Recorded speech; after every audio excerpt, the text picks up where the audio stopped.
Stratosferica vittoria del Napoli con il Sassuolo. Ma questo Napoli è ritornato ad essere il solito Napoli? Lo chiediamo ai tifosi. Diciamo però, Perché? si deve ancora riprendere ancora bene bene. Sì, tantissimo. Il Sassuolo fa schifo, è inguardabile. Eh sì, si è vinto. Sì, sì, sì. No, ancora presto per dirlo, comunque è appena arrivato un nuovo allenatore, quindi è presto per dirlo. Che sì, hanno vinto 6-1 e secondo me è ancora troppo presto per dire che il Napoli è guarito perché ha passato comunque per un brutto periodo. Non esageriamo, nessuno strapercede, ma il Napoli è una squadra fortissima. Io ancora oggi non riesco a capire in questa posizione che stiamo e i calciatori che hanno passato. Assolutamente sì, una grande squadra e sicuramente tornerà a vincere come prima. Sì, penso proprio che sia guarito. Sì, sì, è guarito, si è ripreso al massimo. Bisognerebbe aspettare più di qualche altra partita di campionato per vedere il risultato del Napoli.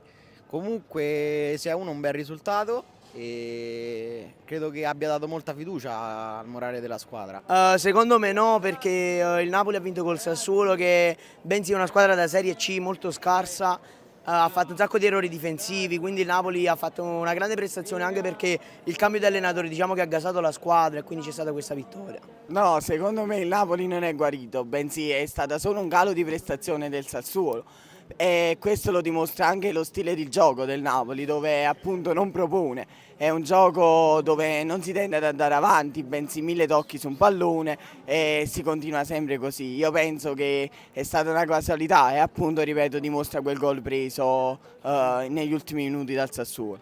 Secondo me ancora no, perché prima del gol del Napoli si vedeva ancora il Napoli di questa stagione, sempre lento nei movimenti, sempre 1000 tocchi al pallone prima di arrivare nella metà campo avversaria. Secondo me è ancora troppo presto per dire questo.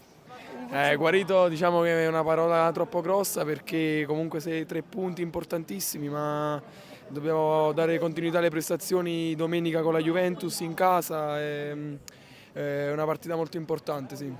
Il Napoli secondo me quest'anno ormai è stato un flop, però possiamo riprenderci nell'ultimo di campionato e puntare almeno a un'Europa League. Sì, sì, è guarito, ha fatto una grande prestazione, è tornato Victor, siamo molto felici, Kvaratskhelia è rinato e sono molto contento di questa vittoria. È guarito, è guarito. Speriamo la Madonna, come si dice? Speriamo bene. Bisogna dire che sicuramente non è stata fortuna perché ci sono state molte abilità e sovraffini da parte dei giocatori. Non si può dire di un risveglio, però senza vedere le prossime partite. Si potrà giudicare in quel momento. Sicuramente questa è una nota positiva dopo tutte queste varie sconfitte e pareggi per il Napoli, che è stato campione d'Italia. Non so se il Napoli può rinare, ma comunque è un messaggio positivo questo. Il Napoli secondo me ha fatto una buona partita, però ancora diciamo per rinascere dipenderà dalle prossime partite, soprattutto contro quella Juve di questa settimana. Ma speriamo, penso proprio di sì.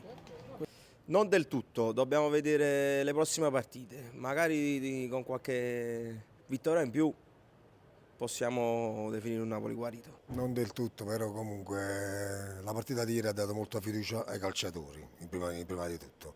Si è visto un po' ieri il gioco di Spalletti, speriamo che continui così. Io lo spero sinceramente, però è ancora presto per poterlo dire, bisogna aspettare la prossima partita con la Juve e forse chi lo sa, speriamo.